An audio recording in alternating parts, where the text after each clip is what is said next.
Spirit, lead me where my trust is without borders. Let me walk upon the waters where O que eu penso, irmãos, no que está determinado são as coisas que são eternas, essas estão determinadas. Agora, a minha responsabilidade, não posso, na minha responsabilidade, jogar para Deus e dizer que Deus quis assim. Não é isso que eu penso. Então, são as coisas eternas que essas eu não posso mudar. Essas não tem como eu influenciar e não tem como eu tentar influenciá-las, nem contra e nem a favor, porque são o que são, as coisas eternas. Então, quando eu penso, olha, se tem uma coisa que está determinado, e acho que essa coisa que está determinado é um mal ou um bem que está determinado, então eu estou me eximindo de qualquer responsabilidade. E isso não pode. Nós somos chamados à responsabilidade diante de Deus. Por que que Deus coloca sobre nós o Espírito dele? Muitas pessoas pensam, irmãos, que esse Espírito é uma força externa que vai fazer com que eu faça coisas que eu não queria fazer. Por causa que tem esse Espírito em mim, ele vai me frear de um lado e vai me acelerar do outro quando tiver que me acelerar. Eu não penso assim. Eu penso que esse Espírito, que é o Espírito de Deus, que nos guia, são palavras de entendimento que nós ouvimos, assimilamos, aceitamos e vivemos elas, de acordo com aquilo que nós temos entendido. Então, isso é, para mim, isso é o Espírito de Deus. O Espírito de Deus, para mim, não é uma força que vem lá de fora para me obrigar a fazer qualquer coisa, entendeu? Ou para me impedir de fazer qualquer coisa. Não é isso. Então, o próprio Espírito de Deus, eu sou capaz de decidir se eu aceito ou não o Espírito de Deus na minha vida. Tanto é que quando nós estudamos a passagem da tentação de Jesus, ele podia ter aceitado ou não, como disse o irmão Paulo. Ele poderia ter aceitado ou não. É uma decisão que ele tomaria, entendeu? Mas quando a gente fala assim, mas estava determinado, irmão Orlindo, que ele ia morrer na cruz. Sim, estava determinado, porque isso era uma revelação de algo que já havia acontecido antes da fundação do mundo. Ele só veio para cá, nesse período que ele veio, para revelar isso, para trazer isso para a história, para mostrar isso dentro das proporções já esperadas por Deus, já determinadas por Deus, que isso se revelaria na história, para que os homens pudessem compreender uma ação espiritual que aconteceu antes de acontecer qualquer situação no mundo, entendeu? Na criação. Então, isso aí era apenas um momento de revelação. Agora nós abrimos o período que eu abri aqui no Salmo 139, porque é um salmo que as pessoas usam muito esse salmo aqui para dizer, olha aí, ó, como está tudo determinado. É muito sério isso, a gente precisa compreender de verdade o que é o que está determinado e qual é a minha responsabilidade naquilo que não está determinado. A gente precisa compreender isso mesmo. Isso aqui é uma compreensão, é um entendimento. Então, o salmista, o Davi, o Salmo de Davi, ele diz assim, olha, ó Senhor, tu examinas meu coração e conheces tudo a meu respeito. Então, Deus conhece mesmo tudo a nosso respeito. Isso aqui está revelando o que para nós? Está revelando a onisciência de Deus, a onipresença de Deus, e vai revelar para nós aqui o quanto Deus tem o controle de tudo em suas mãos, mas por ele ter o controle de tudo em suas mãos, não significa que ele vai, irmãos, influenciar no nosso viver. É por isso que no começo da nossa conversa nós dissemos aqui, nós falamos assim, tem muita gente que busca uma mudança em Deus, como se Deus fosse influenciar essas pessoas a fazerem o que é certo ou fazer o que é errado, de forma que ele induzisse obrigatoriamente a pessoa a fazer ou não as coisas. Então, você vai ler aqui, olha, sabes quando me sento e quando me levanto, mesmo de longe, conhece meus pensamentos. Isso aqui está mostrando o quê? Olha, eu entendi que o meu pai, ele é onisciente, ele tem todo o conhecimento. Tu me vês quando viajo e quando descanso. Sabes tudo que faço. Tem conhecimento de tudo sobre a minha vida, a meu respeito. Antes mesmo de eu falar, Senhor, sabes o que vou dizer. Agora eu te pergunto, irmãos, por que Deus sabe de tudo isso? Ele vai fazer com o salmista aqui algo para que o salmista faça exatamente o que Deus quer? Não. Ele está vendo tudo. O salmista agora está entendendo isso. Isso aqui não é um entendimento que o salmista está falando a respeito de Deus. É um entendimento que Deus está dando a ele para que ele entenda quem Deus é. Isso aqui não é para mudar Deus. Isso aqui é para mudar o salmista. É para mudar a pessoa que está relatando o texto. Então, isso aqui não é um entendimento a respeito de Deus, é um entendimento a respeito do salmista. Então, isso aqui está dizendo algo a respeito do salmista. Isso aqui está mostrando o entendimento do salmista, da pessoa que está narrando essa história, do narrador da história. Vais adiante de mim e me segues. Põe sobre mim a tua mão. Esse conhecimento é maravilhoso demais para mim. Quantas vezes você não disse isso, irmãos, estudando aqui com a gente, ou lendo a Bíblia, ou conversando com alguém na rua? Nossa, esse entendimento é maravilhoso demais para mim. Às vezes você já relatou isso. É grande demais para eu compreender. É grande demais em relação a Deus ou em relação ao narrador, irmãos? Em relação ao narrador. Isso aqui não tem nada a ver com Deus, irmão. Isso aqui tem relação com aquilo que o narrador da história está entendendo. É ele que está compreendendo isso. Isso aqui tem relação com ele. É a relação do homem para com Deus agora. Aí é dito assim, versículo 6. Esse entendimento é maravilhoso demais para mim, é grande demais para eu compreender. É impossível escapar do teu espírito. Por quê? Por que é impossível escapar do teu espírito? Porque não há como fugir da tua presença. Você entende o porquê que é impossível escapar do Espírito de Deus, irmãos? Porque Deus está em todo lugar, em todo tempo, em todo espaço, a qualquer tempo. Então, como você vai escapar dele? Não tem como. Então, se eu tento fugir de Deus, eu não consigo. Se eu tento esconder alguma coisa de Deus, eu não consigo. Por quê? Porque ele é onipresente, ele é onisciente. Então não tem como fugir dele, não tem como escapar dele. Se subo aos céus, lá estás. Se desço ao mundo dos mortos, lá estás também. Se eu tomar as asas do amanhecer, se habitar do outro lado do oceano, ali eles não tinham muito entendimento geográfico, né, irmãos? Não tinha tantos aparelhos, não tinha tantas condições de entendimento geográfico, né?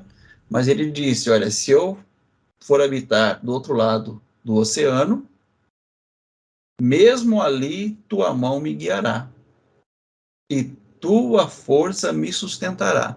Aí eu pergunto para você, o que você acha que é a mão de Deus guiando e o que é a força de Deus sustentando, irmão?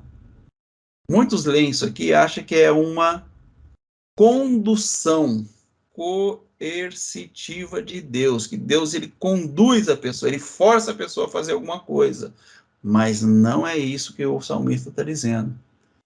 Ele está dizendo, ele está compreendendo que a voz de Deus, a palavra de Deus é a mão de Deus para guiá-lo. Cabe a ele assumir essa condição de ser guiado pela mão de Deus, de ser sustentado pelo poder de Deus, ou não, pela força de Deus, ou não, cabe a ele.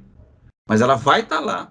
É a mesma coisa que eu digo para você, olha, a mão de Deus está a seu favor, está contigo. O Espírito de Deus está dentro de você.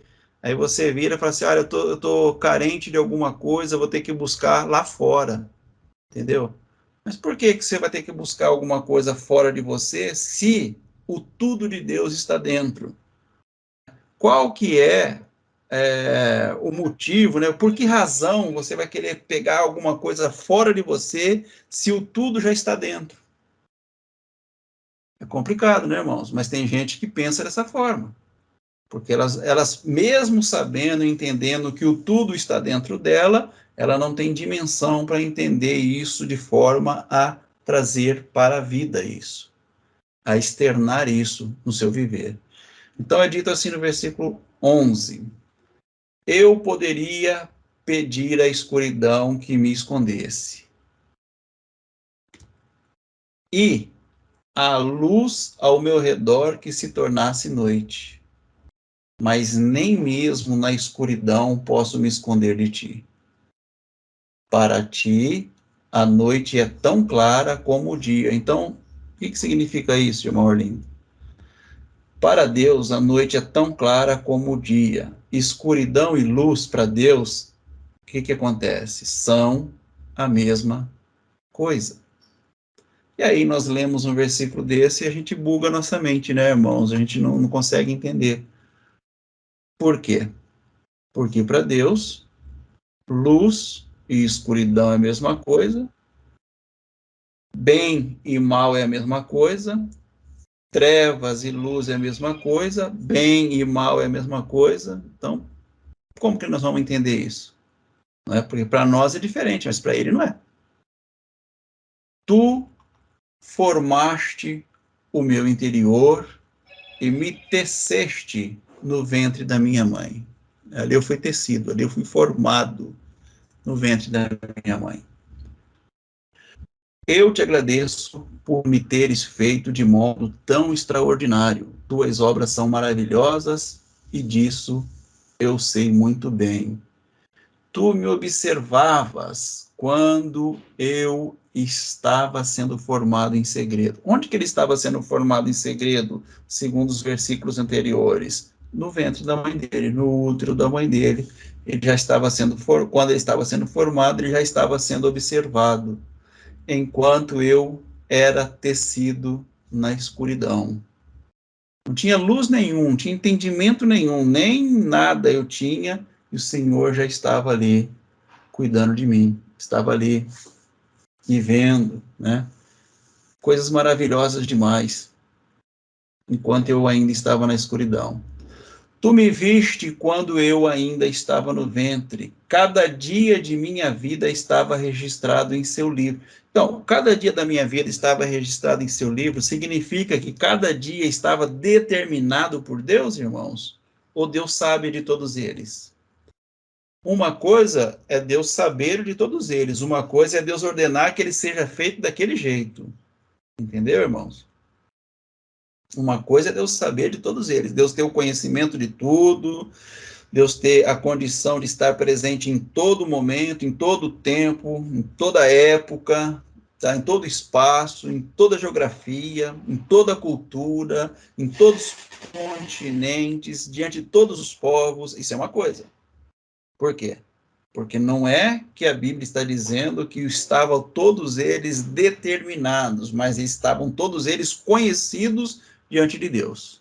Todos eles. Ah, mas se o meu dia é conhecido diante de Deus, por que Deus não fez nada para mudar, irmãos, aquilo que ia acontecer comigo?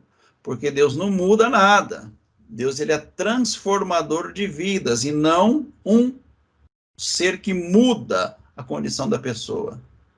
Nós precisamos também entender isso, irmãos, porque o dia que você entender isso, você vai ver que a palavra vai fazer mais sentido para você, entendeu? Mas é uma coisa que eu não vou forçar para que os irmãos entendam de imediato isso, porque eu demorei 10 anos para entender isso. Foi da noite para o dia, não. Tu me viste quando eu ainda estava no ventre, eu estou lendo o versículo 16, cada dia de minha vida estava registrado em teu livro, e cada momento foi estabelecido quando ainda nenhum deles existia. Cada tempo, cada momento foi estabelecido enquanto nenhum deles existia. Tudo já estava preparado, mas para quê? Para que eu fizesse segundo o que Deus queria ou não?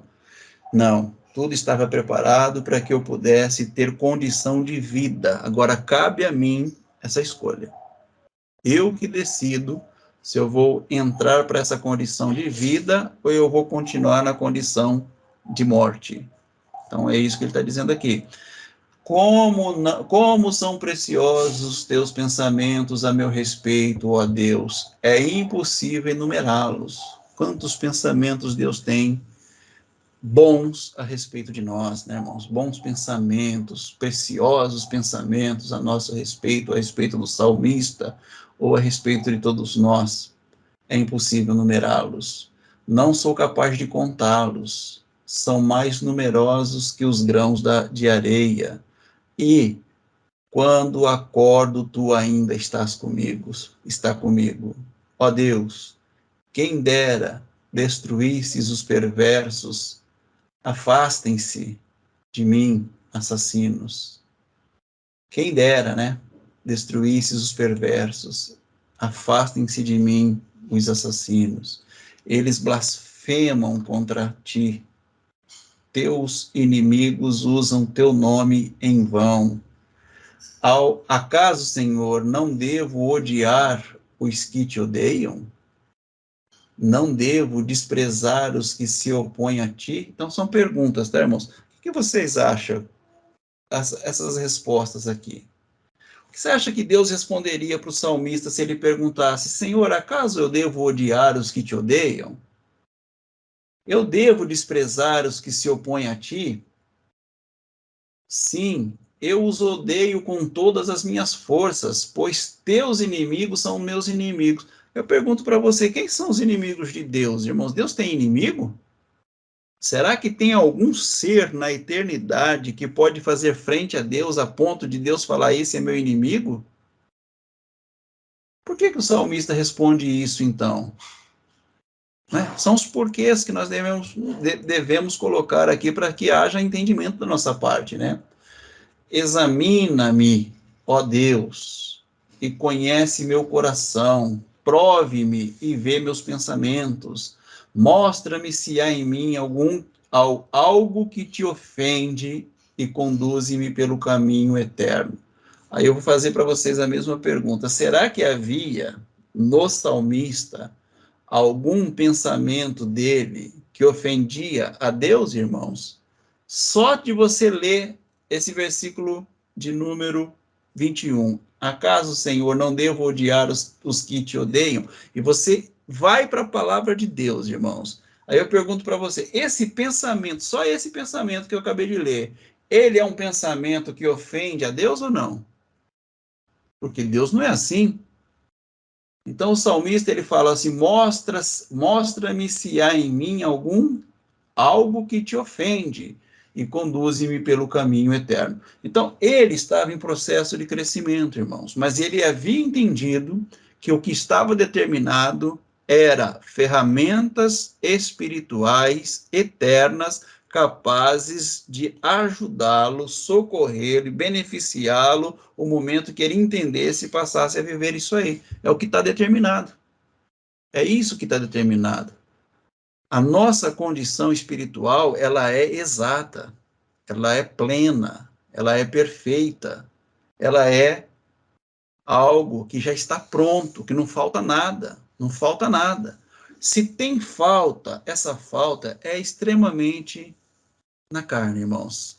Ou é carnal, ou é por meio de sentimentos da alma, entendeu? Não é do espírito.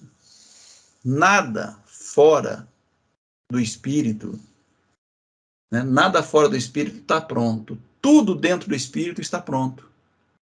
Então, como que eu vou conhecer a vida a partir do que está determinado, do que está pronto, do que não falta mais nada? É a partir do espírito.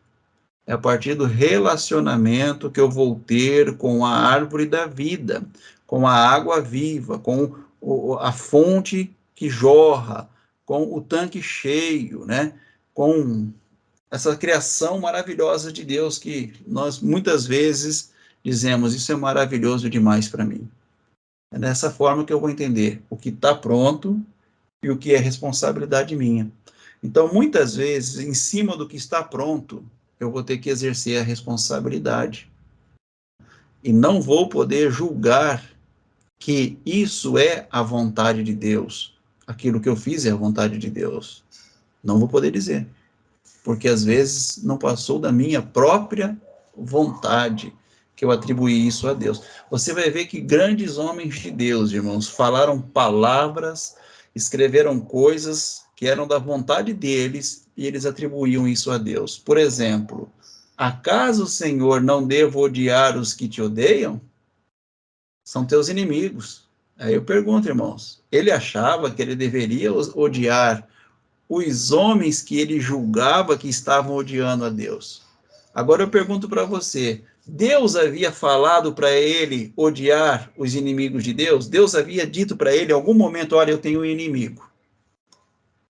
Fulano de tal é meu inimigo. Ele fala, bom, se ele é teu inimigo, o senhor está me falando que ele é teu inimigo, então a partir de agora eu odeio essa pessoa aí, porque Deus falou para mim que ele é meu inimigo. Não, ele pensava que as pessoas eram inimigas de Deus e dizia, Deus, eu vou odiar a pessoa porque é teu inimigo. Não é, irmãos? Aí você vai lá, o apóstolo Paulo explicando, Deus não, Deus é amor.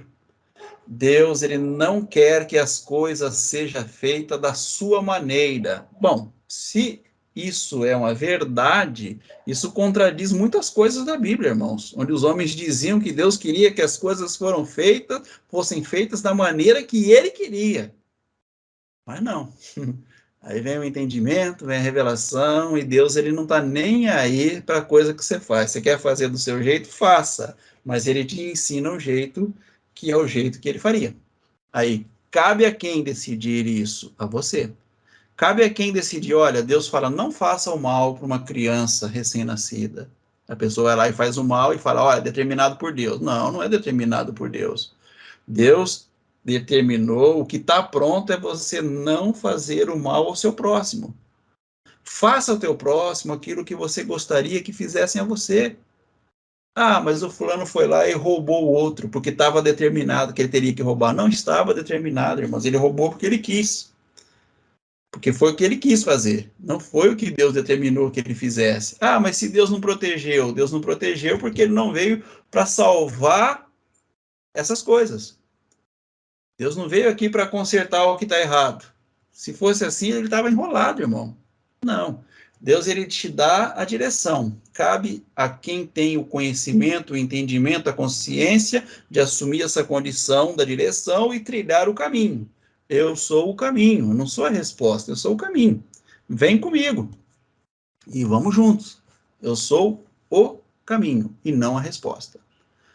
Take me deeper than my feet could ever wander, and my faith would be made stronger in the presence of my Savior. Spirit, lead me where my trust